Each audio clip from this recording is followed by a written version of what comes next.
வணக்கம். மற்றும் ஒரு ஞாயிற்றுக்கிழமை பொழுதில் மக்கள் சேவை நிகழ்ச்சியில் உங்கள் அனைவரையும் சந்திப்பதில் மிக்க மகிழ்ச்சி அடைகின்றோம். இன்றும் மக்கள் சேவை நிகழ்ச்சியில் மிக முக்கியமான ஒரு விடயம் சம்பந்தமாக பேசுவதற்காக தான் நாங்கள் தயாராக வந்திருக்கின்றோம். இலங்கையில் தற்பொழுது அதிகமானோர் முணுமுணுக்கக்கூடிய ஒரு வார்த்தையாக அமைந்திருக்கின்றது இந்த தற்கொலை. தற்கொலை என்று சொன்னாலே நிறைய பேர் பயம் கொள்கின்றார்கள். ஏன் இவ்வாறான ஒரு அபரிமிதமான முடிவுக்கு செல்கின்றார்கள்? இவ்வாறான விபரீதமான ஒரு முடிவு எடுப்பதற்கு என்னதான் வாழ்க்கையில் அவர்களுக்கு நிகழ்ந்து விட்டது? எனவே இந்த தற்கொலை தான் அனைத்து விடயங்களுக்கும் தீர்வா என்ற வகையில் நிறைய பேர் அங்கலாய்த்துக் கொள்வதை நாங்கள் அவதானித்திருக்கின்றோம். ஆனாலும் கூட சிலர் அதற்கு விதிவிலக்காக தற்கொலை தானே அப்படின்ற வகையில் சர்வசாதாரணமாக ஒரு வார்த்தை கேட்டுவிட்டு செல்வதை நாங்கள் அவதானித்திருக்கின்றோம். சில 10 வருட காலங்களுக்கு முன்பாக நாங்கள் எடுத்துக்கொண்டோமாக இருந்தால் ஒருவர் இறந்து விட்டால் ஊரே சென்று பார்க்கும், ஒருவர் இறந்து விட்டாராமே அப்படின்னு சொல்லிட்டு. ஆனால் இப்பொழுது 10 பேர் இருந்தாலும் கூட அப்படியா அப்படின்ற வகையில் ஒரு சாதாரணமாக செய்தியாக மாத்திரம் ஒரு நாளையோ ஒரு தகவலையோ கடந்து விட்டு செல்கின்றார்கள். அந்த அளவுக்கு தற்காலத்தில் மரண வீதம் அதிகரித்திருக்கின்றது. அதிலும் குறிப்பாக இந்த தற்கொலை அப்படின்றது இலங்கையை பொறுத்த வரைக்கும் கடந்த காலங்களிலே ஒரு வருடத்தில் 3000 தற்கொலை இறந்திருப்பதாக செய்திருப்பதாக ஒரு புள்ளி விவர தகவல் தெரிவித்திருக்கின்றது. எனவே ஒரு வருடத்தில் 3000 பேர் தற்கொலை செய்து கொள்வது என்பது சர்வசாதாரணமான விடயம் கிடையாது. ஆனால் கடந்த காலங்களில் இலங்கையில் இந்த தற்கொலை குறைந்திருந்த போதிலும் கூட மீண்டும் அது விஸ்வரூபம் எடுத்து ஒவ்வொரு மாதத்திலும் ஒவ்வொரு வாரத்திலும் அதிகமான தற்கொலைகள் இடம்பெற்று வருவதை நாங்கள் அவதானித்திருக்கின்றோம். எனவே இதனையே அடிப்படையாக வைத்து ஏன் இவ்வாறான சூழ்நிலை இலங்கையில் நிலவுகின்றது, இதனை தடுப்பதற்கு என்ன வகையான நடவடிக்கைகளை மேற்கொள்ள வேண்டும் என்ற வகையில் தான் இன்று தினம் சிறப்பான ஒரு மக்கள் சேவை நிகழ்ச்சிக்காக உங்களை நாங்கள் சந்தித்துக் கொண்டிருக்கின்றோம். எனவே அதற்காக எங்களோடு அதனோடு சம்பந்தப்பட்ட அதில் அதிகமான அனுபவத்தை கொண்ட ஒரு வைத்திய நிபுணர் எங்களோடு இருந்திருக்கின்றார். யாழ் போதனா வைத்தியசாலையுடைய உள மருத்துவ நிபுணர் டாக்டர் சிவதாஸ் எங்களோடு இருந்திருக்கிறார். வணக்கம் டாக்டர். டாக்டர், பொதுவாகவே சொல்லுவாங்க, ஒரு மனிதனுக்கு பிறப்பதற்கும் உயிர் வாழ்வதற்கும் தான் உரிமை இருக்குது. அவனுடைய உயிரை அவனை மாய்த்துக் கொள்வதற்கு எந்த விதமான உரிமையும் கிடையாது. அப்படி மாய்த்து கொண்டால் அது சட்டத்தின் பிரகாரம் தவறு என்ற வகையில். எனவே இந்த தற்கொலை அப்படின்ற ஒரு விஷயம் தற்காலத்தில் இலங்கையில் அதிகமாக பேசப்படுகின்ற ஒரு விடயமாக மாறி இருக்கின்றது. ஆரம்பத்தில் சொல்லுங்க டாக்டர், இப்படியான ஒரு எண்ணம் தோன்றுவதற்கு மிக முக்கியமான காரணம் என்னவாக அமைந்திருக்கின்றது? பொதுவாக நாங்கள் இந்த ஒரு மக்கள் தற்கொலை எண்ணம் வருவதற்கு ஒரு ஹோப்லெஸ்னஸ்ன்னு சொல்லுவார்கள், நம்பிக்கை இழந்த நிலை, ஒரு நம்பிக்கையற்ற நிலை ஏற்படும் பொழுது இப்படியான எண்ணங்கள் வருகின்றது. அதை விட இன்னும் விசேடமாக குறிப்பிடலாம் என்ற ஒரு கையேறு நிலை, ஹெல்ப்லெஸ்னஸ், ஒரு கையேறு நிலையில தான் பலர் இந்த இப்படியான எண்ணங்கள் வருகின்றது. ஆனால் நீங்கள் மனித குலம் ஆரம்ப காலத்தில் இருந்தே நாங்கள் பார்த்தோம் என்றால் இந்த தற்கொலை என்பது இருக்கின்றது. தற்கொலை என்ற விடயம் என்பது ஒரு புதிய விடயம் அல்ல. உடன்கட்டை ஏறுதல் அந்த காலத்தில் தற்கொலை முயற்சி என்றது எப்பவுமே இந்த மனித குலத்தோட சம்பந்தமான விடயம்தான். ஆனால் இதில் இந்த ஏற்ற இறக்கம் சில காலங்களுக்கு ஏற்ற மாதிரி மாறி வருகின்றது. அப்போ பொதுவாக மக்கள் நாங்கள் 2 விடயத்தை பார்க்கணும். ஒன்று, தற்கொலைக்கு சரியாக தீர்மானம் எடுத்து அதை கடுமையாக திட்டமிட்டு முயற்சி செய்து தற்கொலை செய்கின்றவர்கள் இருக்கிறார்கள், அது ஒரு பகுதியினர். மற்றவர்கள் தற்கொலை முயற்சி செய்பவர்களாக இருக்கின்றார்கள். அதாவது என்னென்றால் ஒரு கையேறு நிலையில் அந்த முயற்சியை செய்கிறது, அது தற்கொலை முயற்சி என்போம். அது கட்டாயம் அது சரியான திட்டமிட்ட தற்கொலை என்று சொல்ல முடியாது. அப்போ அப்படியான தற்கொலை என்பது ஒரு சமூகத்தில் பார்த்தீங்கன்னா மிக அதிகமாக காணப்படும். கிட்டத்தட்ட 1க்கு 10 விதத்தில். உதாரணம் பார்த்தீங்கன்னா சில இடங்களில் பார்த்தீங்கன்னா தற்கொலை முயற்சியை செய்வார்கள், உடனே சொல்லுவார்கள் இந்த ஆம்புலன்ஸை கூப்பிடுங்க, அம்மா ஆம்புலன்ஸை கூப்பிடுங்க, நான் இப்படி செய்துட்டேன், ஆஸ்பத்திரிக்கு போகணுமென்னு. இப்போ அவருடைய அடிப்படை எண்ணம் தன்னுடைய உயிரை மாய்த்து கொள்வது அல்ல, ஆனால் அந்த கையேறு நிலை, ஒரு உதவியற்ற நிலையில் ஒரு உதவி கோரலாக அல்லது ஒரு கவன ஈர்ப்பாக இந்த தற்கொலை முயற்சிகள் நடைபெறுகிறது. அவை திட்டமிட்டு தற்கொலையை ஒருத்தருக்கும் தெரியாமல் ரகசியம் பேணி மிக கடுமையாக முயற்சி செய்து தன் உயிரை மாய்த்து கொள்கிற ஒரு பகுதியினர் இருக்க, இன்னொரு பகுதியினர் இப்படியான முயற்சிகள் ஈடுபட்டு கொண்டிருக்கிறார். இந்த 2 பிரிவினரை நாங்கள் முதல் தெளிவாக விளங்கிக் கொள்ள வேண்டிய தேவை இருக்கின்றது. சார் டாக்டர், இந்த தற்கொலை அப்படின்றது இந்த உயிரை மாய்த்துக் கொள்வதனான ஒரு விடயம் தான். அதாவது இந்த உலகத்தில் இனி நோமோ அப்படின்ற மாதிரி தான்.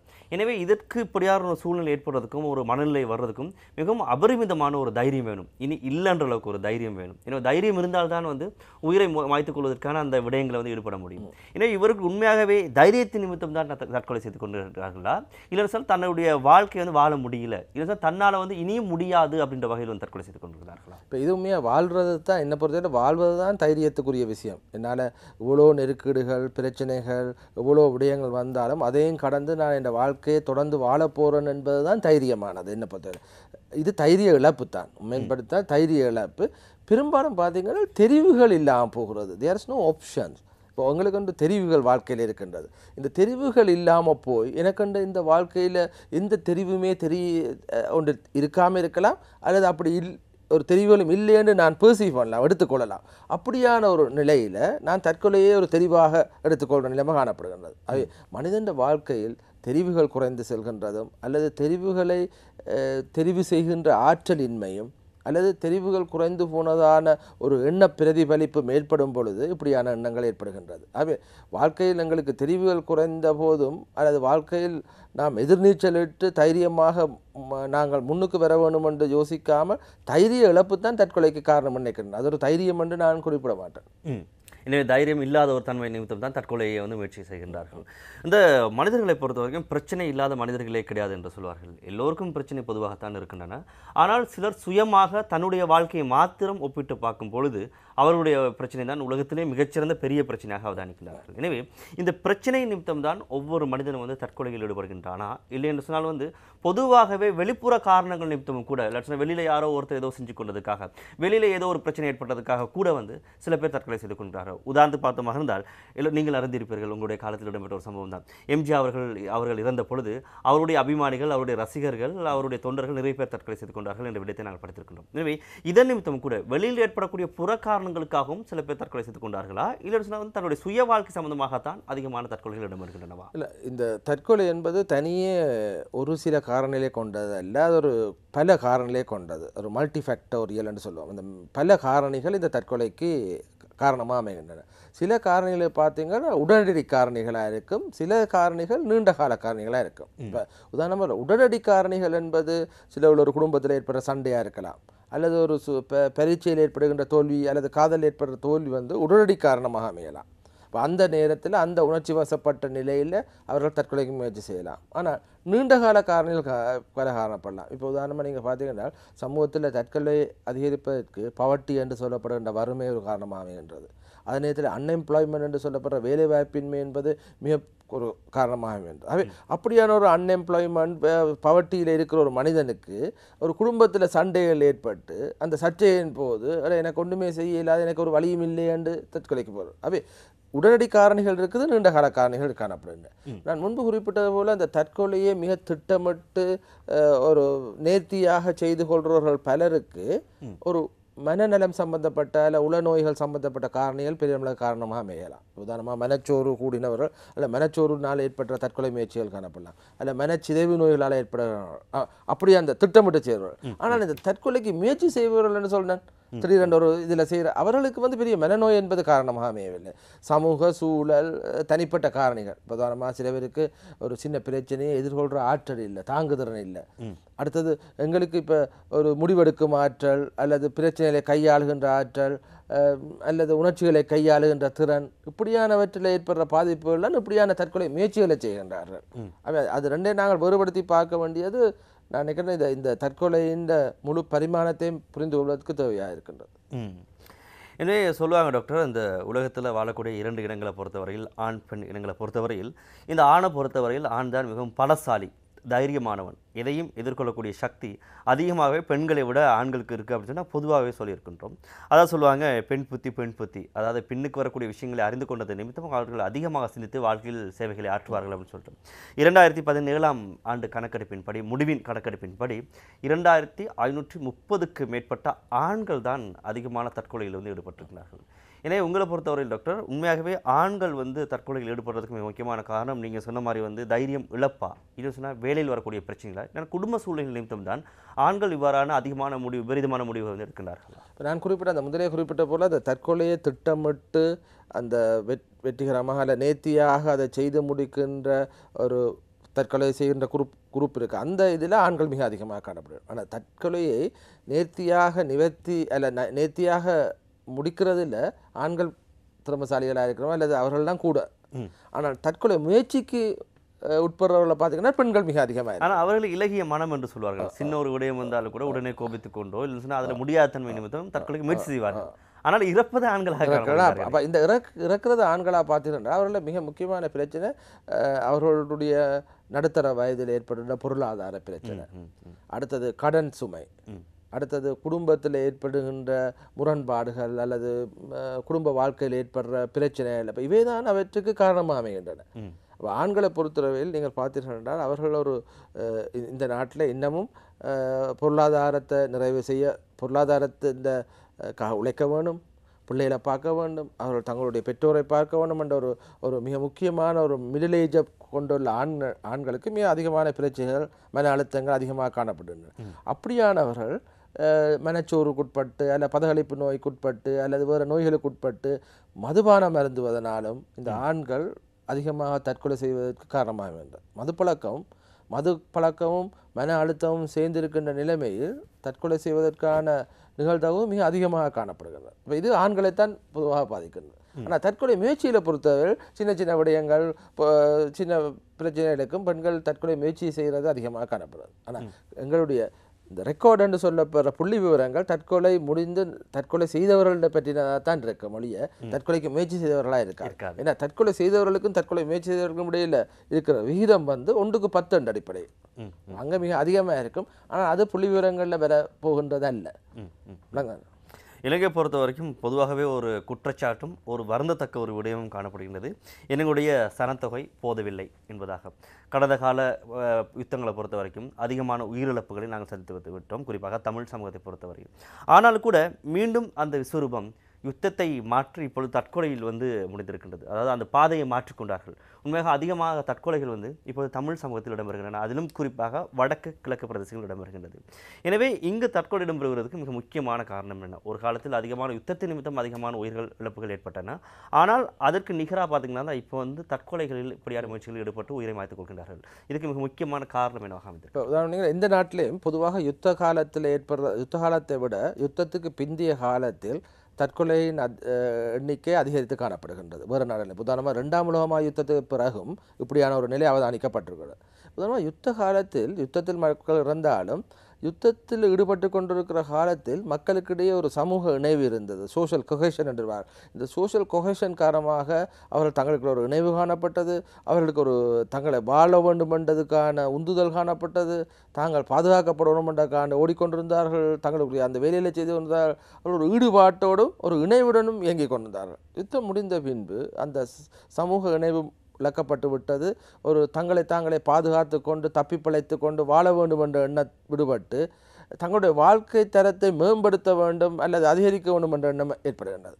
வாழ்க்கை தரத்தை மேம்படுத்துவதை இன்றைய மனிதர்கள் என்னவாறு நோக்கின்றார்கள் என்றால், தங்களுக்கு ஒரு பெரிய வீடு இருக்கின்றது, பொருட்கள் இருக்கின்றது, வாகனம் இருக்கின்றது, இவற்றை கொண்டுதான் தங்களுடைய வாழ்க்கை தரத்தை நிர்ணயிக்கின்றார்கள். அவை இதற்காக ஓட தொடங்கி விட்டார்கள். இது தங்களுடைய வீட்டுக்கு பொருட்கள் வாங்குறது, வீட்டை அழகாக செய்கிறது அல்லது மிக பாரிய அளவில் செய்கிறது. அவை தங்களுடைய வாழ்க்கை தரத்தை இப்படியான மெட்டீரியலிசம் என்று சொல்கிற பொருள் சார்ந்து நிர்ணயிக்க தொடங்கியதனால் அவர்கள் பல கடன்களை பெற்றுத்தருகிறார்கள். கடன்கள் உதவிகளை பெற்று அப்படியான கடன்களை பெற்றோன்னா அந்த கடன் பொறிக்குள் அவர்கள் மாற்றப்படுகின்றார்கள். அடுத்தது அவர்களுக்கு திருப்தியின்மை ஏற்படுகின்றது. எனக்கு இருக்கிறத விட மற்றது என்ன நல்லா இருக்கிறது, ஒப்புடைக்கு என்ன அதிகமாக காணப்படுகிறது.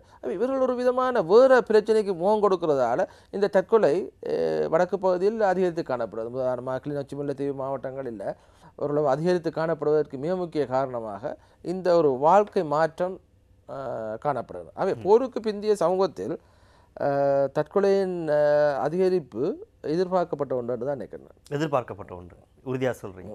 ஏனென்றால் அது எந்த சமூகத்திலையும் பார்த்தீங்கன்னா போருக்கு பிறகு தற்கொலையின் எண்ணம் கொஞ்சம் திடீரென்று அதிகரித்து தான் பின்பு ஒரு ஈக்குலிபிரியத்துக்கு வரும். ஏன்னா போரினால் பாதிக்கப்பட்ட இழப்புகள், அதால் வந்த பொருளாதார நலிவடைந்த நிலைமை, அப்படி எல்லாத்தையும் நாங்கள் ஆறுதலாக நின்று சிந்தித்து அதை மீள் நோக்கி பார்க்கின்ற நிலைமை போருக்கு பின்னு ஏற்படுகின்றது.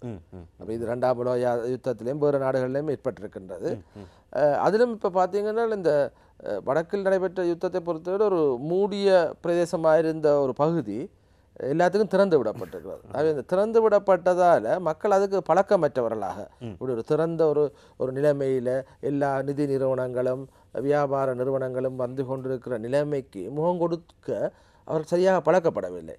அந்த நெருக்கடியும் அவர்களுக்கு மிக அதிகமான பாதிப்பை ஏற்படுத்துகின்றது. இதுக்கு ஒரு காலம் செல்லும் இந்த இப்படியான நிதி நிறுவனங்கள், பொருளாதார மேம்பாட்டு நிலையங்களுக்கூடாக இப்படி நான் முகம் கொடுக்கிறேன்றதை கற்றுக்கொள்றதுக்கு நான் காலங்களுக்கு நல்ல ஒரு விஷயத்த சொல்லியிருக்கீங்க. உண்மையாகவே இந்த உலக போக்குக்கு ஏற்ப எங்களை பழகிக்கொள்றதுக்கு கொஞ்சம் காலம் தேவைப்படும். அப்படி காலங்கள் மாறும் பொழுது எங்களை நாங்கள் மாற்றிக்கொள்ளும் பொழுது நிச்சயமாக இந்த தற்கொலை எண்ணங்களும் தற்கொலை வீதமும் மிகவும் சடுதியாக குறையும் என்பதாக டாக்டர் சொல்லியிருக்காரு. இன்றைய மக்கள் சேவை நிகழ்ச்சியில் நாங்கள் பேசிக் கொண்டிருக்கின்றோம். இந்த தற்கொலை அப்படின்னு ஒரு விடயம் இலங்கையை பூதாகரமாக ஆட்டிப்படுத்திக் கொண்டிருக்கூடிய ஒரு விடயமாக மாறியிருக்கின்றது. எனவே இந்த தற்கொலை எண்ணங்கள் ஏற்படுவதற்கு என்ன காரணம், இதிலிருந்து எங்களுடைய சமூகத்தை மீட்டெடுப்பதற்கான ஒரு காலம் வந்திருக்கின்றது.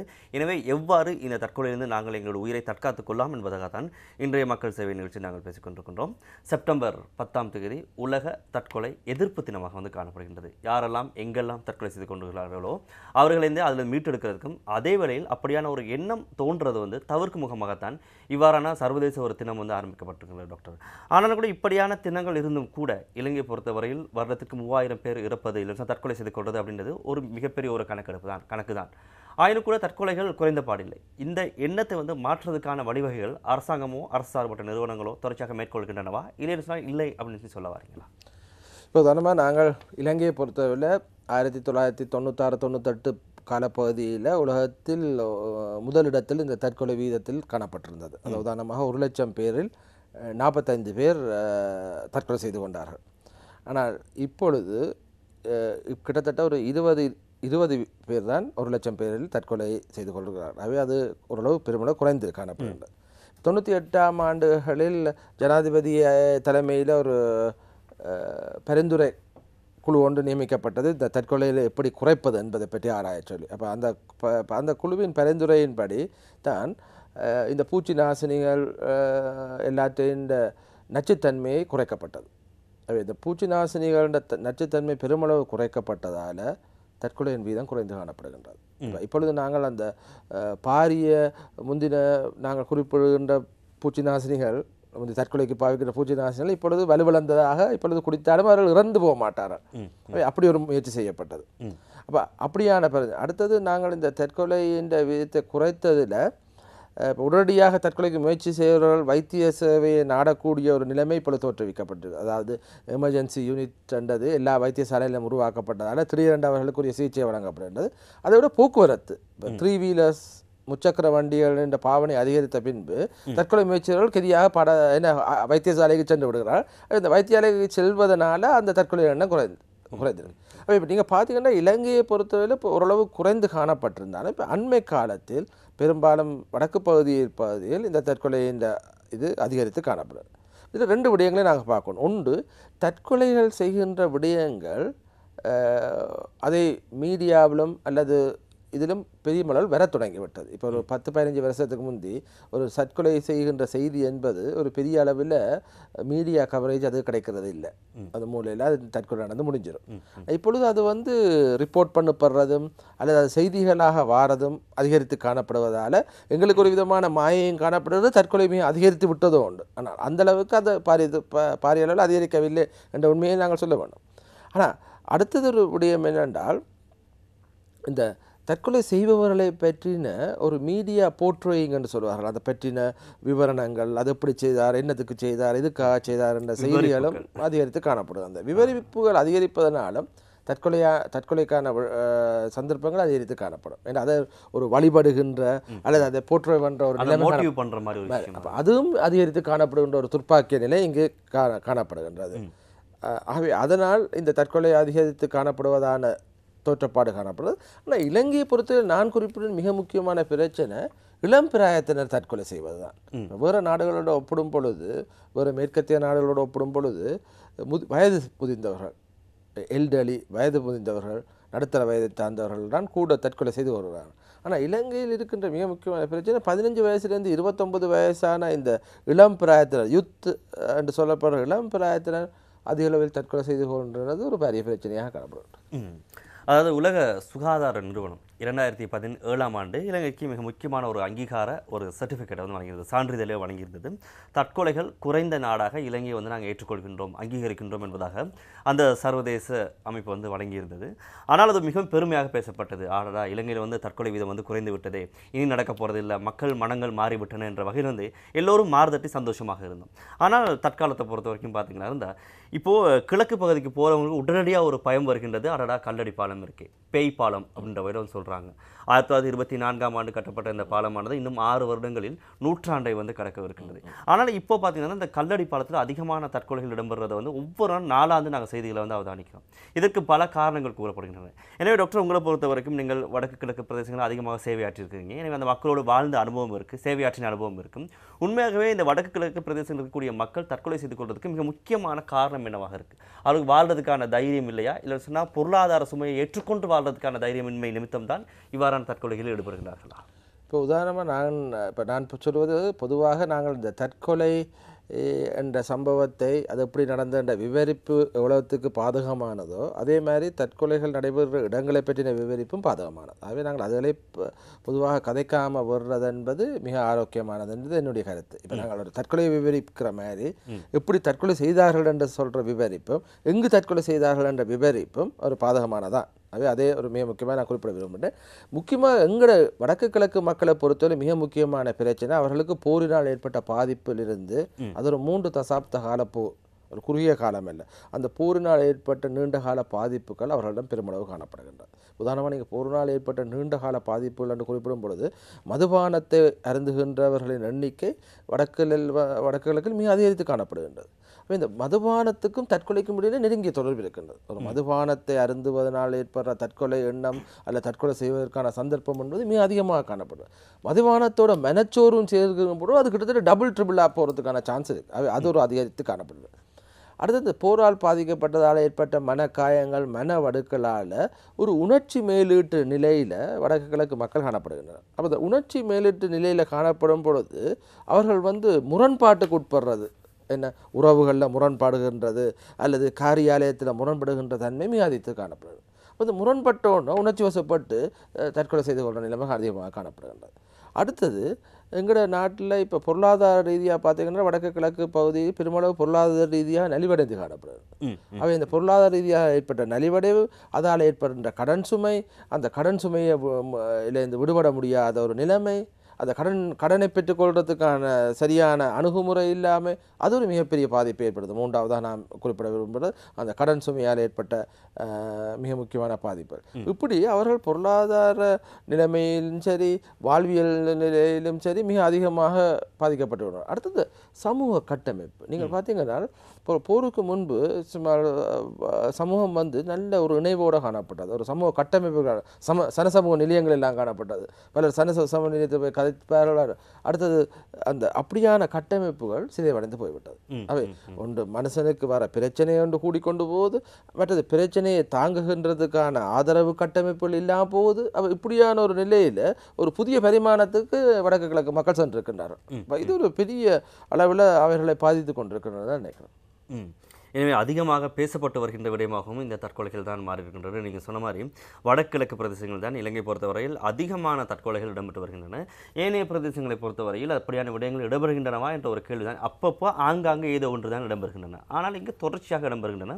இதுக்கு மிக முக்கியமான காரணமே அவங்க பொருளாதார சுமையை ஏற்றுக்கொள்ள முடியாமல் அதேவேளையில் அதிகமான விதவை பெண்கள் குடும்பத்தினை தலைவர்களாக கொண்டு வாழ்ந்து கொண்டிருக்கிறார்கள். எனவே இந்த குடும்ப பாரத்தை சுமக்க வேண்டியது நிமித்தமும் கூட அந்த வாழ்க்கையை எதிர்கொள்ள முடியாமலும் கூட அதிகமானவர்கள் தற்கொலை. நீங்கள் சொல்லுங்கிற வடக்கு கிழக்கில் இந்த அலைபேசி பாவனை, இந்த மொபைல் ஃபோனுன்ற பாவனை மிக அதிகமாக காணப்படுகிறது. ஏன்னா திடீரென்று அதிகரித்தது போருக்கு பிறகு.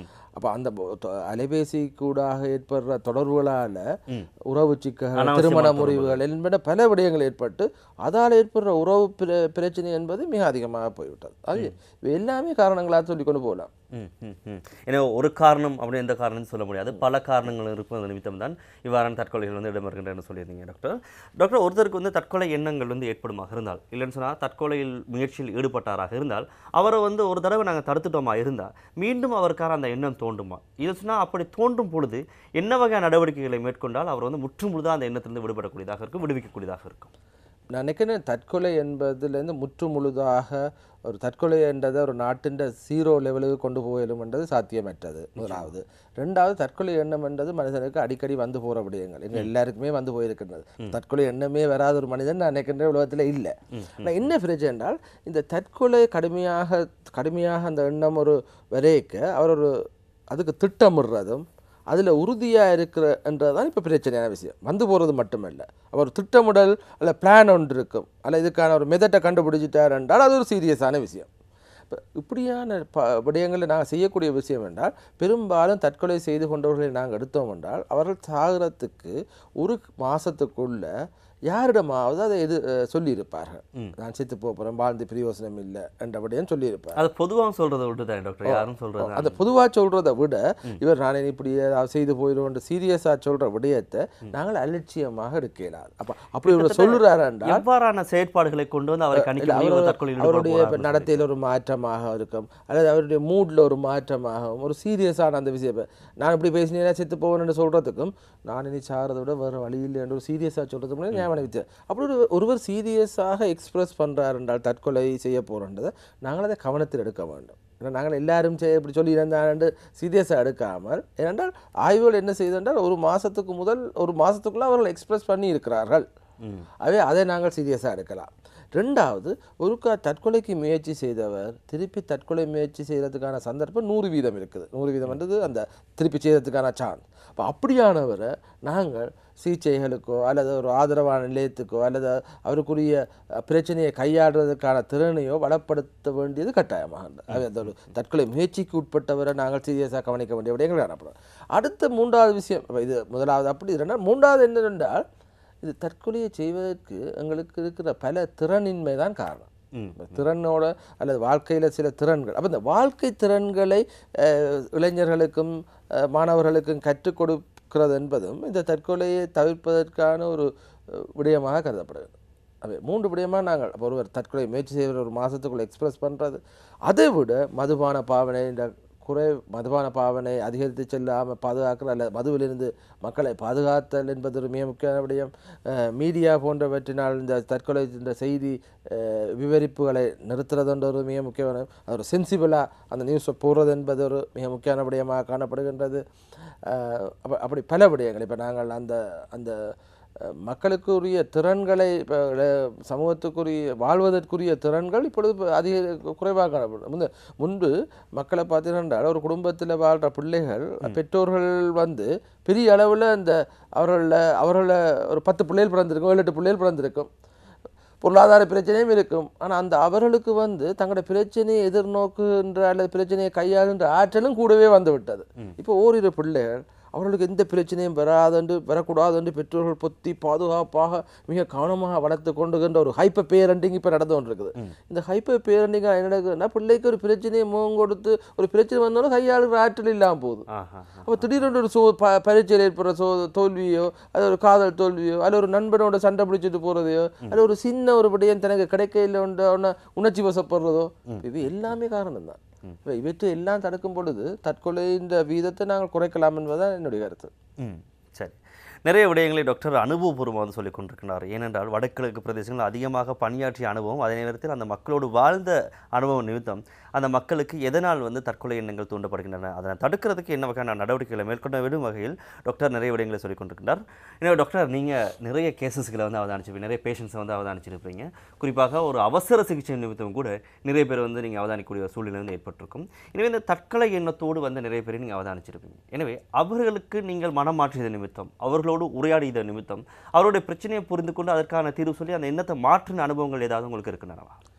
பொதுவாக இப்போ முன்பு தற்கொலை முயற்சி செய்பவர்கள், எண்ணங்கள் வருபவர்கள் வைத்தியசாலையோ அல்லது உள சிகிச்சை பிரிவுக்கு வாரது என்பது மிக குறைவு. ஆனால் இப்பொழுது ஓரளவுக்கு அவர்கள் அந்த தாங்கள் சிகிச்சையை பெற வேண்டும் அல்லது ஆலோசனையை பெற வேண்டும் என்ற அடிப்படையில் வருகின்றார்கள். அப்போ பார்த்தீங்கன்றால் அவர்களுடைய வாழ்க்கையில் தெரிவுகளை தொலைத்திருப்பார்கள். அவருடைய அப்படியான தற்கொலை எண்ணத்தோடு வாரவர் ஓரளவு ஒரு செய்தா நல்லமா, செய்ய பிரச்சனையா, செய்தா என்ன, செய்யக்கூடாதா என்ற ஒரு குழப்பநிலையெல்லாம் பெறுவிடும். அப்படியான வாரவர்கிட்ட ஒரு நம்பிக்கை இழப்பு காணப்படும், ஒரு ஹோப்லெஸ்னஸ்ன்னு சொல்லுவோம். அப்போ அவர்களுக்கு வாழ்க்கையில் நம்பிக்கையை நம்பிக்கையை விதத்தல் தான் மிக முக்கியமான விடயம். ஏன்னா இப்போ அவரை பொறுத்தவரை இப்போ உதாரணமாக நீங்கள் பாருங்கள், இப்போ எனக்கு தெரிகிறது எல்லாத்திலும் எனக்கு எந்த நம்பிக்கையும் பெறாத ஒரு நிலைமையில் ஒரு இருட்டாக மங்கின மாதிரி அல்ல ஒரு டனல் விஷன் என்று சொல்கிற ஒரு குறுகிய பார்வை எனக்கு விட்டது. அப்போ அந்த பார்வையை விரிக்க பண்ணுறதுன்றது மிக முக்கியம். உங்களுக்கான தெரிவுகள் இப்படி பல இருக்குது, வாழ்க்கையில் இப்படியான தெரிவுகள் இருக்குது, ஏன் இந்த தெரிவை நீங்கள் பார்க்க என்ற சிலவில் பல தெரிவுகள் இருக்கும், பல பலங்கள் இருக்கும், எங்களால் அதை மொபிலைஸ் பண்ணி அதை வளப்படுத்தி அதை எடுக்கிறதுக்கான ஆற்றல் இல்லாமல் இருக்கலாம். அதை நாங்கள் மிக முக்கியமாக கவனிப்போம். சில நேரத்தில் அவர்கள் உணர்ச்சி வசப்பட்ட நிலையில் இருப்பார்கள், அவர் குழம்பி போய் ஒரு உணர்ச்சி. அப்போ அதை சொல்லும் நாங்கள் இமோஷனல் வென்டிலேஷன் அண்டு என்ன அதாவது உணர்ச்சிகளை நாங்கள் வெளிப்படுத்துறதுக்குரிய ஒரு சூழ்நிலையை உருவாக்குதல். இப்போ இதுக்கு உதாரணமாக ஒரு பாட்டிலில் எல்லாத்தையும் பூட்டி வச்சா ஒரு போத்தருக்குள்ளே பூட்டி வச்ச மாதிரி உணர்ச்சி வசப்பட்ட நிலை இருக்கிறது. அந்த போட்டில் திறந்து அந்த அந்த அந்த உணர்ச்சியை வெளிப்படுத்த வென்டிலேட் பண்ணும். உதாரணமாக ஒரு வீட்டில் எல்லா எண்ணெயிலும் பூட்டப்பட்டிருந்து ஏசி வேலை செய்து கொண்டு இருக்கு. இந்த ஏசி திடீரென்று நின்று விட்டது என்றால் புழுக்கம். அந்த புழுக்கத்துக்கு ஒரே ஒரு தீர்வு வந்து அந்த ஜன்னலை திறக்கிறது தானே. மனமும் அப்படித்தான். சில வேளை எல்லாமே நல்லா இயங்கி கொண்டிருந்தது, திடீரென்று ஏசி ஆஃப் பண்ண மாதிரி ஒரு மனப்புழுக்கத்துக்கு மன நெருக்கடி போய்கிட்டிருப்போம். அப்போ அப்படியான மன நெருக்கடி உள்ள இருக்கிற நிலைமையில் அதை வெளிப்படுத்தி விட்டால் அது தங்களை ஆசுவாசப்படுத்தும். பிரச்சனை என்னென்னா யாரிடம் வெளிப்படுத்துவது, எப்படி வெளிப்படுத்துவது, எவ்வாறு வெளிப்படுத்துவது என்ற ஒரு பிரச்சனை காணப்படுவது. அவை நாங்கள் ஒரு சிகிச்சையாளர்களாக என்ன செய்கின்றோம் என்றால் எங்களிடம் அவர்கள் இலகுவாக வெளிப்படுத்தக்கூடியதாகவும் அல்லது அந்த வெளிப்படுத்தின விடயத்தை நம்பிக்கையாக இரகசியம் காத்தல் மூலம் நாங்கள் பேணி பாதுகாப்பதன் மூலமும் அல்லது அவர்களுக்கு அந்த உணர்ச்சிகளை வெளிப்படுத்துவதற்குரிய வழிமுறைகளை நாங்கள் தோற்றுவிப்பதன் மூலமும் சிகிச்சை அளிக்கணும். பலர் தங்களுடைய வெளிப்படுத்தினவர் டாக்டர் இப்போ நான் வந்த நேரத்தை பார்க்க இப்போ கொஞ்சம் பரவாயில்லை, நான் கன விஷயங்களும் உங்கள்கிட்ட சொல்லிட்டேன், வாழ்க்கையில் நாங்கள் யோசிக்க தேவையில்லை, எனக்கு என்ன தெரிவுகள் இருக்குன்னு. நான் ஓரிரு தெரிவுகள் தான் இருந்தது, அந்த ஓரிரு தெரிவுகளும் எனக்கு சரி வராதுன்னு யோசித்தேன். நான் இப்பொழுதும் எனக்கு பல தெரிவுகள் தெரிகின்றது. நம்பிக்கை ஊட்டல் மனிதனை நம்பிக்கை ஊட்டும் பொழுது தெரிவுகளுக்கூடாகவும் உணர்ச்சிகளை கையாளுதல் மூலமும் அவருடைய திறன்களை வளர்ப்பதன் மூலம் அவர்களை எம்பவர் பண்ணுறோம், பலப்படுத்துவதன் மூலம் அவர்களை நம்பிக்கை ஊட்டலாம் என்று நினைக்கின்றேன். டாக்டர், நீங்கள் சொல்கிறது சரிதான். அதாவது பல வழிகள் வருகின்றன அப்படின்னு சொல்லிட்டு அப்படிதான் ஒரு தந்தை தன்னுடைய வாழ்க்கையினுடைய விரக்தியின் உச்சநிலைக்கு சென்று தன்னுடைய குடும்பத்திற்குரிய மொத்த பேரையும் அழைத்து, வாங்க நாங்கள் இதுக்கு பேர் வாழ மாட்டோம், சாக போகிறோம்னு சொல்லிட்டு அவர் தூக்கு கயிறு எடுத்து வச்சுருக்காரு, கத்தி எடுத்து வச்சுருந்துருக்காரு, விஷ பாட்டில் எடுத்து வச்சுருக்காரு, ஆள் கிணறு, எதுலையாவது ஒன்று தப்பினாலும் கூட நாங்கள் எல்லாம் இறந்ததுக்கான வாய்ப்பை தான் ஏற்படுத்தணுன்றதுக்காக தான் ஒவ்வொரு தெரியும் வச்சுருக்காரு. அப்போ அந்த வீட்டில் ஒரு சின்ன பையன் இருந்திருக்காரு, 8 வயசு பொடியன். அவன் கேட்டானா, அப்பா நாங்கள் சாகிறதுக்கே கத்தி கயிறு விஷம் இந்த கிணறுலாம் இருக்கும் பொழுது நாங்கள் வாழ்கிறதுக்கு ஒரே ஒரு சின்ன வழி இருக்காதா அப்படின்னு சொல்லிட்டு. எனவே அந்த ஒரு சின்ன பிள்ளையினுடைய எண்ணம் பார்த்திங்கன்னா அந்த அப்பாவினுடைய அத்தனை எண்ணத்தை மாற்றி, சரி பிள்ளையே சொல்லிருச்சு வாழ்கிறதுக்கு எத்தனையோ வழி இந்த உலகத்தில் இருக்குது அப்படின்ற வகையில் அவரோட எண்ணத்தை மாற்றிக்கொண்டு வாழ ஆரம்பித்தாராம். உண்மையாகவே நிறைய பேர் என்றது என்னன்னு சொல்லி பார்த்தீங்கன்னா, அந்த வாழ்கிறதுக்கு வழி இல்லை, ஒரு பிரச்சனைனா அந்த பிரச்சனை வெளியில் வரலன்னு சொன்னால் உடனடியாக தற்கொலை தான் தீர்வு அப்படின்ற வகையில் ஒரு விபரீதமான முடிவை நோக்கி போகிறாங்க. உண்மையாகவே யாருக்கு தான் பிரச்சனை இல்லை, எல்லோரும் பிரச்சனையோடு தான் வாழ்கின்றார்கள். அதில் நாங்களும் ஒரு உயிராக இந்த உலகத்தில் வாழ்ந்து கொண்டிருக்கிறோம் யோசமாக இருந்தால் நிச்சயமாக இந்த தற்கொலை எண்ணம் அப்படின்றது மிகவும் சடுதியாக குறைந்துடும் அப்படின்ற வகையில் நாங்களும் பேசிக்கொண்டிருக்கின்றோம். டாக்டர், இன்னும் ஒரு மிக முக்கியமான விடயமும் காணப்படுகிறது. இந்த மேலைத்தேய நாடுகளை பொறுத்த வரைக்கும் அவர்கள் சோசியலிசமாக பழகக்கூடியவர்கள். எந்த ஒரு விடயத்தை எடுத்தாலும் டேக் இட் ஈஸி அப்படின்ற வகையில் எடுத்துக்கொள்வார்கள். உனக்கு வந்துச்சு எனக்கு வந்துச்சு அப்படின்ற வகையில் மிகவும் சர்வசாதாரணமாக ஒரு போக்கை கடைபிடிக்கக்கூடியவர்கள். ஆனால் இந்த கீழைத்தேய மக்களை பொறுத்தவரையில், குறிப்பாக இலங்கை இந்தியர்களை போன்ற வரையில் சில பிரச்சனை வந்த உடனே அப்படியே ஆடி நடுங்கி விடுவார்கள், என்ன இப்படி பிரச்சனை வருகின்றது அப்படின்னு சொல்லிட்டு. அதையும் பார்த்திங்கன்னா சில பேர் இந்த உளநல மருத்துவர் அப்படின்ற ஒரு விஷயத்தை சர்வசாதாரணமாக தான் மேலைத்தேய நாடுகள் எடுத்துக்கொள்வார்கள். அதாவது எல்லோரும் போக வேண்டியது கட்டாயம் இப்படியான ஒரு உளநல மருத்துவத்துக்கு சென்றால் எங்களுடைய மனம் பலப்படும், வாழ்க்கையில் கொஞ்சம் ஒரு வெறுநடை போடலாம்னு சொல்லி யோசிக்கிறாங்க. ஆனால் எங்களுடைய கீழத்தேய நாட்டு மக்களை பொறுத்த வரைக்கும் இப்படியான மருத்துவ நிலையங்களுக்கு போனால், உளநல மருத்துவத்தில் போனால் இந்த சமூகத்தில் ஒரு இழிவான நிலை கொண்டு பார்ப்பார்களோ, எங்களை பைத்தியம் என்று யோசிப்பார்களோ அப்படின்ற வகையில் ஒரு தன்மை காணப்படுகின்றது. இந்த தன்மையை குறைக்கிறதுக்கு ஏதாவது வழிமுறைகள் காணப்படுகின்றனவா? இல்லைன்னு பொதுவாகவே எங்களுடைய ரத்தத்தில் அது ஊறிவிட்டதா? அப்படி சொல்லல. இப்போ மேலத்தைய நாடுகள்லையும் இதை சொல்லுவார்கள் ஸ்டிக்மா என்ற ஒரு அகத்தடை. அதாவது நான் இந்த விஷயத்தில் ஒரு அகத்தடையை கொண்டிருக்கிறது காணப்படுகிறது. மற்றது மேலத்தைய நாடுகளிலும் தற்கொலை என்பது மிக அதிகமாக நடக்கின்றது. இப்போ உதாரணமாக போன வருடம் நான் லண்டனுக்கு போயிருந்தேன்னா, அங்கே இந்த பிரித்தானிய பிரைம் மினிஸ்டர் ஒரு தற்கொலை தடுப்புக்கு ஒரு அமைச்சரை நியமித்திருக்கிறார். தனிய ஒரு அமைச்சரவை அங்கீகாரம் பெற்ற அமைச்சராக தற்கொலை அங்கேயும் தற்கொலை பிரச்சனைகள் அதிகமாக காணப்படுது. இதே மாதிரி இந்த ஸ்டிக்மான்னு சொல்கிற அகத்தடையும் அங்கே காணப்படும். ஆனால் அவர்கள் சில மாற்று வழிகளை கையாளுறாரு. இப்போ உதாரணமாக ஒரு இளைஞர்களோ பாதிக்கப்பட்டவர்களோ தச்சமாக எங்களோட கதைக்கணும்னா ஒரு வைத்தியசாலைக்கு செல்ல தேவையில்லை, ஒரு ஷாப்பிங் மால்லேயே அதுக்கு ஒரு இடம் இருக்குது. அந்த ஷாப்பிங் மாலில் ஒரு ட்ராப்பிங் சென்டர்ன்னு சொல்கிறது, அந்த ட்ராப்பிங் சென்டரில் போய் கதைக்கலாம். அப்போ ஏன்னா அங்கே ஸ்டிக்மா இல்லை. அப்படி நாங்கள் என்ன செய்ய வேணும் என்றால் இந்த இவர்கள் உதவி பெறுவதற்குரிய விடயங்களை வைத்தியசாலையை மையப்படுத்தியோ அல்லது உள மருத்துவத்தையோ மையப்படுத்தாமல் ஒரு சமூக ஒரு பொது நோக்கு மண்டபத்தில் அல்லது ஒரு ஒரு ஷாப்பிங் மால்லையோ இப்படியான இடத்துக்கு இதை நாங்கள் நட்பு ரீதியாக உரையாடுற மாதிரியும், அடுத்தது ஒரு ஹாட்லைன் ஒரு 24 மணி நேரம் நான் உணர்ச்சி வந்தோன்னே டக்குன்னு கதைக்கக்கூடிய ஒரு நிலையத்து ஒரு தொடர்பு ஹாட்லைன் உண்ட டெலிஃபோன் லைனை ஏற்படுத்துறது மூலம் இப்படி கன விடயங்களை செய்வதன் மூலம் இதை நாங்கள் உருவாக்கலாம்.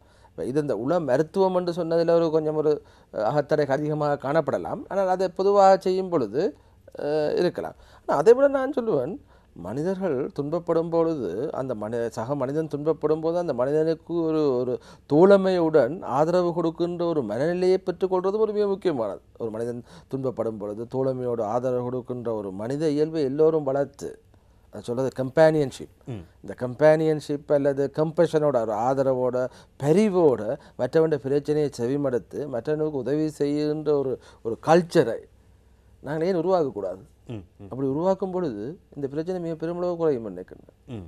இந்த உலகத்தில் ஏற்றுக்கொள்ளாததான் மிகப்பெரிய ஒரு பிரச்சனைன்னு சொல்வார்கள். மற்றவர்களுக்கு ஒரு பிரச்சனை என்று வரும்பொழுது அதை கொண்டாடுறது தான் தற்காலத்தில் அதிகமாக இருக்கின்றது.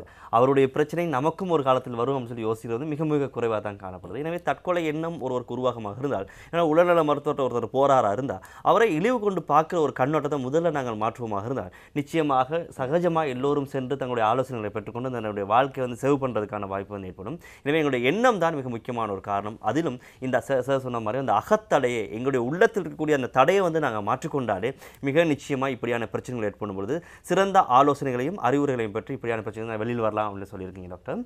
அதாவது அண்மை காலத்தில் மிக அதிகமாக பேசப்பட்ட ஒரு தொழில்நுட்பம் சார்ந்த ஒரு தற்கொலை தான் இந்த ப்ளூ வேல் கேம். அதாவது இப்பொழுது அது இல்லாமல் போய்விட்டது. ஆனால் கூட சில பேர் பார்த்தீங்கன்னா இன்று வரைக்கும் கூட ஃபேஸ்புக்கில் லைவ் வீடியோ போட்டுட்டு தற்கொலை முயற்சிகளில் ஈடுபடுறாங்க. எனவே இது ஒரு தொழில்நுட்பத்துக்கு அடுத்த கட்டத்துக்கு இந்த தற்கொலை மாறிடுச்சு. எனவே தற்காலத்தை பொறுத்த வரைக்கும் இப்படியான தொழில்நுட்ப தற்கொலைகள் குறைந்திருக்கின்றனவா, கூடியிருக்கின்றனவா?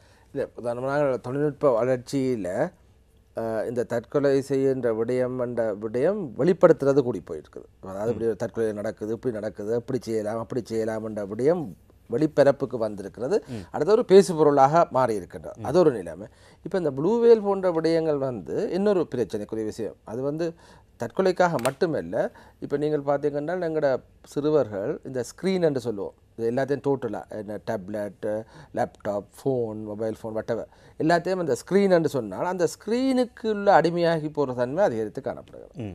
அதுக்கு காரணம் சிறுவர்கள் எதிர்நோக்கின்ற இன்றைய காலகட்டத்தில் மிக முக்கிய பல பிரச்சனைகள் அடிப்படையாக அமைகின்றன. இப்போ அவர்கள் உதாரணமாக பலர் இப்போ சின்ன வயசுலேயே நாங்கள் ஸ்க்ரீனுக்கு எக்ஸ்போஷர் ஆகிறோம்.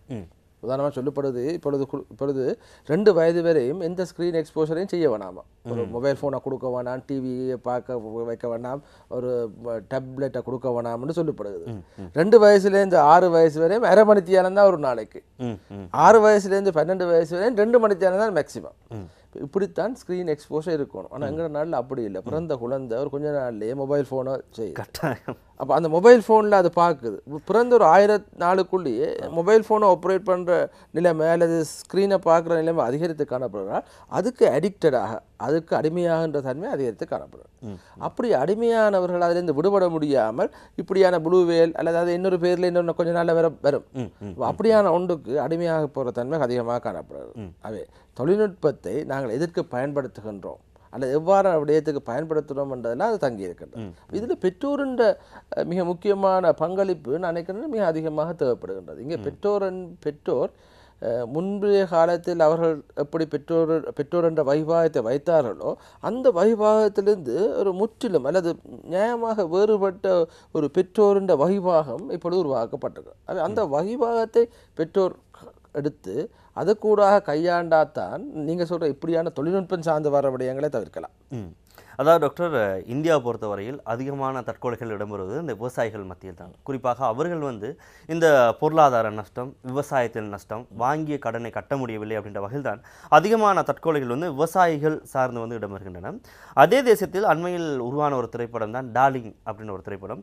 அந்த திரைப்படத்தில் பார்த்தீங்கன்னா அந்த குரூப்பாக சென்று சில பேர் தற்கொலை முயற்சியில் ஈடுபட்டிருப்பாங்க. உண்மையாக இப்படியான திரைப்படங்கள் அந்த ஊக்குவிப்பாகத்தான் அமைந்திருக்கின்றது. எனவே இப்படியான திரைப்படங்களை அரசாங்கமும் அங்கீகரிக்காமல் இருக்கிறது சிறப்பாக இருக்கும் அப்படின்ற வரை என்னுடைய தனிப்பட்ட கருத்தாக இருக்கின்றது.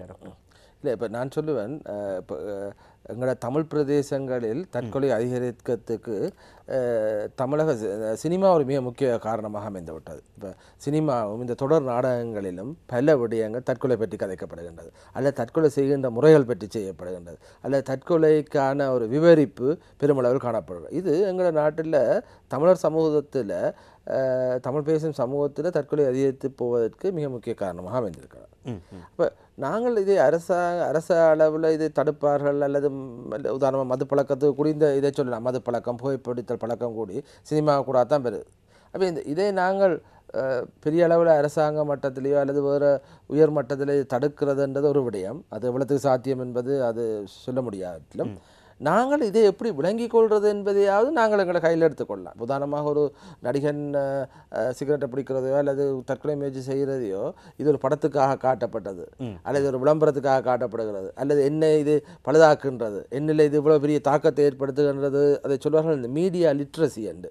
அதாவது மீடியாவை புரிந்து கொள்ள, மீடியாவை அறிவுபூர்வமாக புரிந்து கொள்வது என்று சொல்கிறது மீடியா லிட்ரஸி. இந்த மீடியா லிட்ரஸிங்கிற பிள்ளைகளுக்கு கொடுத்ததன் மூலம் இதை தடுக்கலாம். ஏன்னா நாங்கள் உயர் மட்டத்தில் போய் சட்ட ரீதியாக தடுப்பது என்பது எங்களுக்கு எவ்வளவு சாத்தியமோ தெரியவில்லை. ஆனால் இந்த மீடியா லிட்ரஸியை கொடுத்து சில விடயங்களை நாங்கள் உருவாக்கலாம். நாங்கள் பொதுவாக இளைஞர்கள், அதாவது யுத் என்று சொல்லப்படுகின்ற கட்டளமை பருவத்தினோடு வேலை செய்யும் பொழுது முக்கியமாக நாங்கள் இந்த மீடியா லிட்ரஸி அல்லது மென்டல் ஹெல்த் லிட்ரஸி என்ற விடயங்களை கதைக்கின்றோம். ஏனென்றால் பிள்ளை அறிந்தோட இந்த படத்தில் இது காட்டப்படுகிறது தேவையில்லாத விடயம், இது எனக்கு மது பழக்கத்தை அல்லது சிகரெட் பிடிக்கிற பழக்கத்தை உருவாக்குவதற்காக தான் இது காட்டப்படுது என்று விளங்கி கொண்டார் என்றால் அந்த விடயத்தில் அவர் தெளிவாக இருக்கணும். விளங்காதவர் அதுக்கு பலியாக போகிற நிலைமை இருக்கின்றது. அதைத்தான் நான் குறிப்பிடுகிறேன். இளைஞர்கள் சிறுவர்களுடைய திறன்களை அதிகரிக்க வேண்டும். பெற்றோர்களும் சமூகத்தில் பெரியவர்களும் அதற்கான பொறுப்பை ஏற்றுக்கொள்ள வேண்டும். எனவே நிறைய விடயங்கள் இன்றைய தினம் நாங்கள் பேசிக்கொண்டிருக்கின்றோம். இந்த தற்கொலை எண்ணங்கள் ஏன் ஏற்படுகின்றன, எவ்வாறு தடுக்கலாம் என்ற வகையில் நிறைய ஆலோசனைகளை டாக்டர் அனுபவபூர்வமாக வந்து சொல்லிக் கொண்டிருக்கிறார். டாக்டர், உண்மையாகவே இந்த தற்கொலை எண்ணங்கள் வந்து ஏற்படுறதுக்கு ஒவ்வொருத்தருக்கும் ஒவ்வொரு வகையான பிரச்சனைகள், காரணங்கள் இருக்கின்றன. ஆனால் கூட சிலரை பொறுத்த வரைக்கும் தான் தனிமையாக வாழக்கூடியவர்களாக காணப்படுவார்கள். தனிமையும் கூட மிகப்பெரிய ஒரு கொடுமை தான் இந்த தற்கொலையில் ஈடுபடுவதற்கு. ஆனால் கூட அதிகமானவர் வந்து குடும்பத்தோடோ, உறவுகளோடோ, கணவன் மனைவியோடோ, நண்பர்களோடோ இல்லை என்ன சொன்னால் வந்து அக்கா தங்கச்சோடு தான் வாழக்கூடியவர்களாக காணப்படுவார்கள். எனவே இந்த தற்கொலை எண்ணத்தை தடுக்கிறதுல மிக முக்கியமான பங்களிப்பு குடும்ப உறுப்பினர்களுக்கும் காணப்படுகின்றன. அதிகமான நேரத்தை வந்து அந்த குடும்ப உறுப்பினர்களோடு தான் வந்து யாரும் வந்து செலவழிப்பார்கள். எனவே நீங்கள் வந்து இந்த குடும்ப உறுப்பினர்களுக்கும் சரி, பெற்றோருக்கும் சரி, இந்த தற்கொலை எண்ணத்திலிருந்து விடுபடுறதுக்கு சொல்லக்கூடிய ஆலோசனை, அறிவுரை என்னவா டாக்டர் காணப்படுது? நீங்கள் குறிப்பிடுவார். இப்போ பெற்றோர்கள் இப்போ ஃபிசிக்கலாக நாங்கள் வந்து குடும்பத்துக்குள்ளான் இருக்கின்றோம். இப்போ இன்றைய உலகத்தில் எங்களோட நாட்டை பொறுத்தவரையில் ஒரு ஃபிசிக்கல் என்று சொல்கிற பௌதீக ரீதியாக நாங்கள் ஒரு குடும்ப கட்டமைப்பு காணப்படுகின்றது. அம்மா அப்பா பிள்ளைகள் எல்லாம் ஒன்றாக இருக்கின்றார்கள். ஆனால் சைக்காலஜிக்கலாக உளவியல் ரீதியாக இப்போ சிறுவர்கள் அந்த குடும்ப என்ற நிலையிலிருந்து விடுபட்டு போனார்கள். உதாரணமாக நீங்கள் வச்சு பாருங்கள், ஒரே மொபைல் ஃபோனோடையே நடுகவே இருக்கின்ற ஒருவர் அல்லது நல்லாக இந்த எலக்ட்ரானிக் கெஜெட்ஸோடையும் இந்த ஸ்க்ரீனோடையும் நல்லா கனெக்ட் பண்ணால் குடும்ப அங்கத்தோட கதைக்கிறதுக்கும் குடும்ப அங்கத்தோட நேரத்தை செலவழிக்குமான டைம் குறைஞ்சு கொண்டு போகின்றது. அப்போ அவர் நீங்கள் குடும்பத்துக்குள்ளே இருந்தும் அங்கே தனிமையாகத்தான் காணப்படுகின்றார். அப்போ இந்த தனிமையாக காணப்படுகிறது இந்த தற்கொலை மற்றும் வேறு பல பிரச்சனைக்கு அடிப்படையாக காணப்படும். அப்போ நாங்கள் இதில் சில மாற்றங்களை செய்யணும். குடும்ப அங்கத்தோடு எல்லாம் ஒன்றாயிருந்து கதைப்பது, இந்த மொபைல் ஃபோனை பாவிக்க 100% தடை செய்ய முடியாது. ஆனால் அதன் நேரத்தை குறைச்சி குடும்ப அங்கத்தவர்கள் தங்களுடைய பிரச்சனைகளை பற்றி கலந்து ஆலோசிக்கிறது, தங்களுடைய உணர்ச்சிகளை வெளிப்படுத்துவதற்குரிய நேரத்தையும் அதுக்குரிய சந்தர்ப்பத்தையும் உருவாக்க வேண்டும். ரெண்டாவது விடயம், பிறந்த குழந்தைக்கு பிறந்த கொஞ்சம் காலத்திலே இந்த மொபைல் ஃபோனையும் மற்றதையும் அது ஒரு வாழ்க்கையின் ஒரு ஒரு ஃபேஷனாக அல்லது ஒரு உன்னதமாக காட்டி அதை அவர்களிடம் பழக்கவிக்கிறது என்பது நீண்ட காலத்தில் குழந்தையின் வளர்ச்சியில் பாதிப்பை ஏற்படுத்துகிறது. அதை தவிர்க்க வேண்டியது பெற்றோருடைய மிக முக்கியமான கடமை.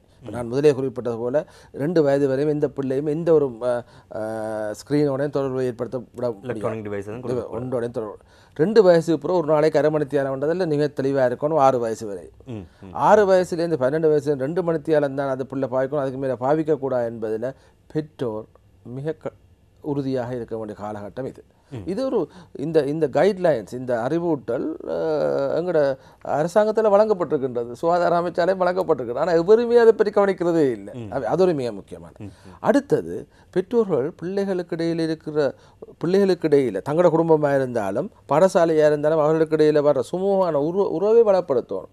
அவரையும் இவரையும் கம்பேர் பண்ணி ஒப்பிட்டு பிள்ளைகளை உயர்த்தி தாழ்த்தி அவர்களுடைய முரண்பாடுகளை அதிகரித்து அவர்களுடைய பிரிவினையை அதிகரிக்காமல் இவர்கள் ஒன்றாக இருக்க வேண்டும் அல்லது ஒன்றாக அவர் தங்களுடைய உணர்ச்சிகளை கையாளுகின்ற அல்லது தங்களுடைய பிரச்சனைகளை விவாதிக்கின்ற ஒரு நிலைமையை பெற்றோர்கள் தோற்றுவிக்கணும். அவை பெற்றோர்கள் அதை செய்ய வேணும். ஆசிரியர்களுக்கும் அதில் மிக முக்கியமான பங்கு இருக்குது. ஏன்னா ஆசிரியர்கள் பலரும் பெற்றோர்கள். அவை நான் என்ன குறிப்பிடுகின்றால், இன்றைய காலகட்டத்தில் பெற்றோர்களாக இருந்தாலும் ஆசிரியர்களாக இருந்தாலும் அவருடைய வகிபாகம் அந்த ரோல் என்று சொல்லுவோம், அந்த வகிபாகம் பெருமளவு மாற்றமடைந்து விட்டது. முன்பு ஒரு பிள்ளை வந்து வெளியில் ரோட்டுக்கு போகக்கூடாது, ரோட்டில் வாகனம் போய்க்க அதில் முட்டுப்பட்டுரும், அதுக்குன்றதை பாதுகாக்கிறது தான் பெற்றோருடைய கடமை. ஆனால் இன்றைக்கு பெற்றோருக்கு அது முக்கியம் இல்லை. ஏன்னா பிள்ளை வெளியிலே போவதில்லை, பெற்றோர் உள்ளுக்கே இருந்து மொபைல் ஃபோனை நோண்டி கொண்டு தான் இருக்குது. இந்த மொபைல் ஃபோனை நோண்டி கொண்டிருக்க பிள்ளைகிட்ட இருந்து அந்த மொபைல் ஃபோனை ஒரு கவனமாக அந்த பிள்ளையை பாதிக்காமல் அல்லது ஒரு ஆறுதலாக பிரித்தெடுத்து குழந்தையோட தன்னுடைய உறவு நிலையை மிகவும் அதிகரித்து மொபைல் ஃபோனோ அல்லது இந்த ஸ்க்ரீன் இல்லாத இன்னொரு விடயத்தில் குழந்தை எப்படி சந்தோஷமாக இருக்க முடியும் என்ற நிலைப்பாட்டை தோற்றுவிக்கிறது இன்றைய பெற்றோருடைய வகிவாகமாக காணப்படுகின்றது.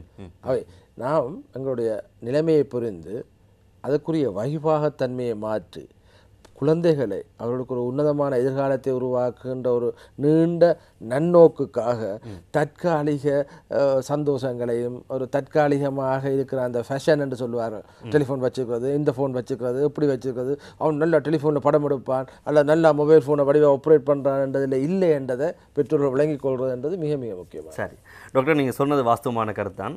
கிட்டத்தட்ட ஒரு 10-20 வருடங்களுக்கு முன்பாக பெற்றோர் வந்து பிள்ளைகளுக்கு வந்து சோறு ஊட்டுறதுக்காக வந்து நிலாவை காட்டி இயற்கையை காட்டி ஊரில் உள்ள மக்களை காட்டி தான் வந்து சோறு ஊட்டினாங்க. ஆனால் இப்போ வந்து யூடியூப்பை காட்டினாலும் நம்ம ஃபோனை கையில் கொடுத்தா தான் பிள்ளைகள் வந்து சாப்பிடுது. அதே மாதிரி தான் பார்த்தீங்கன்னா அந்த 10 வருடத்துக்கு முன்னாடி பிள்ளைகள் எப்போ பார்த்தாலும் வெளியிலேயே விளையாடுது அப்படின்றவரை வந்து பெற்றோர் அதிகமாக அங்கலாய்த்து கொண்டார்கள். ஆனால் இப்போ பார்த்தீங்கன்னா இந்த பிள்ளை வீட்டுக்குள்ளேயே தான் இருக்குது, வெளியில் போக மாட்டேங்குது அப்படின்றவர் வந்து அதிகமாக அங்கலாய்த்து கொள்கின்றார்கள். எனவே பெற்றோர்கள் வந்து தயவு செய்து இந்த எலக்ட்ரானிக் சம்பந்தப்பட்ட அந்த விடயங்களை வந்து பிள்ளைகளுக்கு கொடுக்கிறத முற்றுமுழுதாக தவிப்பதன் மூலம் எதிர்காலத்தில் அவர்கள் ஒரு கெட்ட வழியில் செல்றதுக்கும் தற்கொலை எண்ணங்களிலிருந்து விடுபட்டு வாழ்றதுக்கும் ஒரு சிறப்பான தீர்வாக இருக்கும் அப்படின்றவர் வந்து டாக்டர் வந்து சொல்லியிருக்கீங்க. எனவே தற்கொலை அப்படின்றது அனைத்து விதமான பிரச்சனைகளுக்கும் தீர்வு கிடையாது. மனிதனாக பிறந்தவன் எதிர்நீச்சல் போடக்கூடிய மாதிரி என்ன பிரச்சனை வந்தாலும் அதனை கடந்து நடந்து சென்று வாழ்க்கையில் சாதிக்க வேண்டும் என்பதாகத்தான். எனவே வந்து எல்லோருக்கும் வந்து தைரியமான மனநிலை இருக்கின்றது, வாழ்க்கை இருக்கின்றது, அறிவு புத்தி கூர்மை இருக்கின்றது.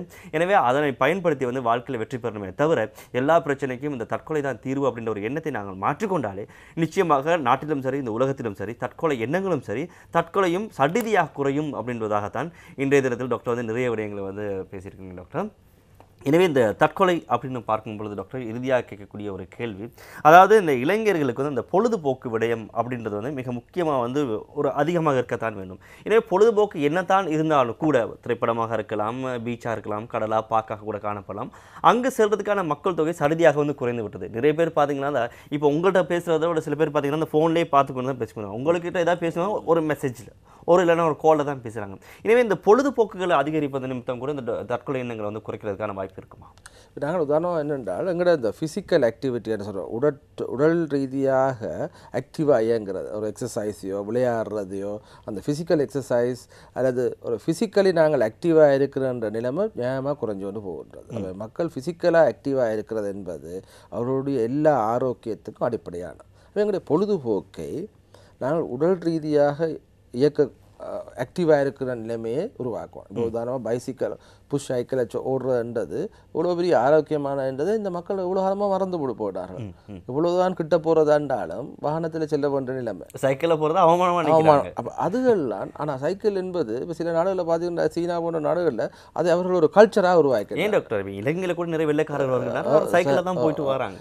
நாங்கள் வந்து உடல் ரீதியான அல்லது ஆக்டிவாக ஆக்களோடு சேர்ந்து பொழுதுபோக்கை கலைக்கிறதுக்குரிய நிலைமையை தோற்றுவிக்கணும். தனியே இருந்து ஒரு மூலையில் ஒருத்தருடன் தொடர்பு இல்லாமல் ஒரு இயகு நிலையை அற்று நான் என்னுடைய பொழுதை கழிக்கக்கூடாதுன்ற ஒரு முடிவுக்கு வரணும் முதலாவது. அல்லாவிட்டால் இது அப்படியே போய்கொண்டு இருக்கின்றது. அதை நாங்கள் தெளிவாக எடுத்துக்கொண்டு அப்போ அதுக்குரிய பொழுதுபோக்குகளை பெற்றோரும் சரி பாடசாலையாக இருந்தாலும் சரி சமூகத்துக்கு என்றாலும் அப்படியான ஒரு பொழுதுபோக்கை நாங்கள் உருவாக்கி இந்த இளைஞர்களோ மனிதர்களுக்கு இடையில் இருக்க இணைவு, சமூக இணைவு, கனெக்டட்னஸ்ன்னு சொல்லுவோம், இந்த கனெக்டட்னஸை கொண்டு வரும். இப்போ நாங்கள் வி ஆர் வெல் கனெக்டட். என்னத்தோட தெரியுமா, இந்த எலக்ட்ரானிக் கேஜெட்ஸ் இதுகளோட நாங்கள் வெல் கனெக்டட். நாங்கள் ஹியூமன் மனிதனோடு டிஸ்கனெக்டடாக போனோம். நீங்கள் மனிதனோட ரீகனெக்ட் பண்ணுறதான் இதுக்கான சரியான தீர்வு. சரி, ஆதி காலத்தில் எப்படி வாழ்ந்தோமோ மீண்டும் அந்த வாழ்க்கைக்கு செல்வோம் என்பதாக வந்து நீங்கள் சொல்லியிருக்கீங்க. அண்மையில் ஒரு கட்டுரை ஒன்று வாசிக்க கிடைத்தது. ஒவ்வொரு மனிதனும் கட்டாயம் ஒரு நாளில் தனக்கு மனதுக்கு அதிகமாக எந்த நபர் பிடித்திருக்கின்றாரோ அந்த நபரோடு குறைந்தது 15 நிமிடங்கள் வந்து பேசணுமா. அந்த 15 நிமிடங்களும் அன்றைய நாளில் என்ன நடந்துச்சு, எது நடக்கக்கூடாது, ஏன் தவறாக நான் நடந்து கொண்டிருந்த வகையில் அவருடைய பிழைகள் குறித்தும் அதே நேரத்தில் அவருடைய குறைகளையும் கேட்டு தெரிந்து கொண்டு மனம் விட்டு பேசுறது இந்த காலகட்டத்தில் மிக முக்கியமானது அப்படின்ற வகையில் வந்து அந்த கட்டுரை வந்து சொல்லியிருக்காங்க. நீங்கள் சொன்ன மாதிரி தான் அதான் கனெக்டட். அதாவது ஆதி காலத்தில் எப்படி நாங்கள் ஃபோன்லாம் இல்லாமல் வந்து நேரடியாக எல்லாம் சென்று பார்த்துட்டு வந்தோமோ அதே மாதிரி இப்பவும் ஒரு வாழ்க்கையை நாங்கள் வாழ்ந்தால் மாத்திரம்தான் இந்த தற்கொலை எண்ணையும் சரி இந்த ஸ்ட்ரெஸ்ஃபுல்லான லைஃப்லேருந்து நாங்கள் விடுபடுறதுக்கு மிகச்சிறந்த தீர்வாக இருக்கும் அப்படின்ற வகையிலேருந்து நிறைய டாக்டர் மாதிரி உளவியலாளர்கள் வந்து சொல்லிக் கொண்டிருக்காங்க. எனவே இதே தான் இன்றைய இந்த தற்கொலை எண்ணத்திலிருந்து நீங்கள் விடுபடுறதுக்கான ஒரு வாய்ப்பாக சிறந்த தீர்வாக இருக்கும் என்பதையும் நாங்கள் முன்வைத்துக் கொண்டு இன்றைய மக்கள் சேவை நிகழ்ச்சியிலிருந்து நாங்கள் விடைபெற்று செல்ல போகின்றோம். எனவே தற்கொலை அப்படின்றது எல்லா விதமான பிரச்சனைகளுக்கும் தீர்வு கிடையாது. அதற்கு பிறகுதான் ஆயிரம் பிரச்சனைகள் நீங்கள் சென்றதுக்கு பிறகு ஆரம்பிக்கும். எனவே உங்களால் வந்து தைரியமிக்க ஒரு மனிதனாக வாழணுமே தவிர தைரியமற்ற ஒரு கோழையாக இந்த உலகத்திலிருந்து செல்லக்கூடாது என்பதாகத்தான் இன்றைய நிகழ்ச்சியிலிருந்து நாங்கள் சொல்லிக்கொண்டு நிகழ்ச்சியை விடைபெற்று செல்ல போகின்றோம். எனவே இன்றைய நிகழ்ச்சிக்காக எங்களோடு இருந்து கொண்டு பல்வேறு ஆக்கப்பூர்வமான அனுபவபூர்வமான கருத்துக்களை பகிர்ந்து கொண்ட யாழ் போதனா வைத்தியசாலையினுடைய உள மருத்துவ நிபுணர் டாக்டர் சிவதாஸ் எங்களோடு இருந்து கொண்டார். நன்றி டாக்டர். நன்றி. வணக்கம். இன்னும் ஒரு ஆரோக்கியமான மக்கள் சேவை நிகழ்ச்சியில் உங்களை சந்திக்கும் வரைக்கும் விடைபெற்று செல்கின்றோம். நன்றி, வணக்கம்.